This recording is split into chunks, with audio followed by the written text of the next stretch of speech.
नमस्कार, आप सुन रहे हैं सनातनी आवाज़ और मैं हूं आपके साथ तनु शर्मा। आप सबका स्वागत है।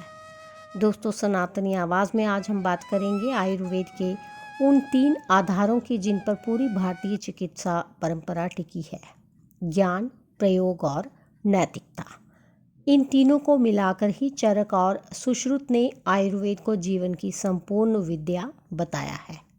सबसे पहले बात करते हैं ज्ञान की। आयुर्वेद में ज्ञान केवल दवाइयों का नहीं बल्कि जीवन के संतुलन का है। चरक संहिता में कहा गया है, हिताहितम सुखम दुःखमायुस्तस्य हिताहितम मानम च तच यत्रोक्तमायुर्वेदा स उच्यते। अर्थात जो जीवन के हित अहित, सुख दुख और आयु के कारणों को बताता है वही आयुर्वेद है। ये ज्ञान शरीर, मन और आत्मा तीनों के संतुलन पर आधारित है।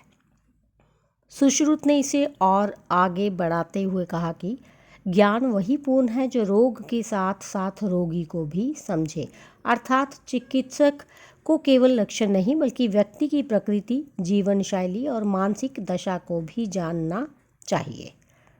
दूसरा स्तंभ है प्रयोग, यानी अनुभव और व्यवहार। चरक कहते हैं, केवल शास्त्र ज्ञान बिना प्रयोग के अधूरा है। प्रयोग का अर्थ है सिद्धांतों को जीवन में उतारना। सुश्रुत ने सर्जरी, शल्य चिकित्सा और औषध निर्माण में प्रयोग का अद्भुत उदाहरण दिया। उन्होंने कहा, अनुभव बिना चिकित्सा अधूरी है। चरक ने भी इस बात पर जोर दिया कि चिकित्सक को केवल दवा नहीं बल्कि समय, मात्रा और परिस्थिति के अनुसार उपचार करना चाहिए।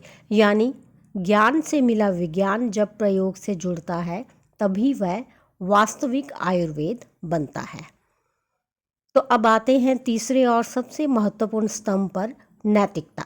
चरक, सुश्रुत दोनों ने कहा कि जो चिकित्सक लोभ, क्रोध या अहंकार से प्रेरित होकर कार्य करता है वह वैद्य नहीं, व्यापारी है।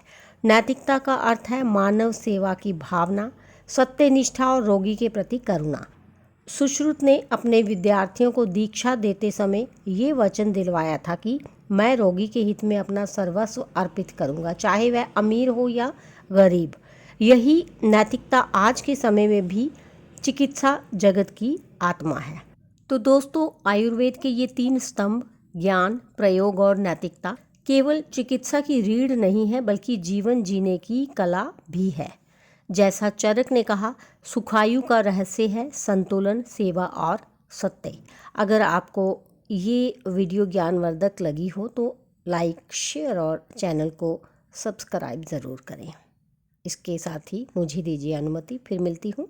धन्यवाद।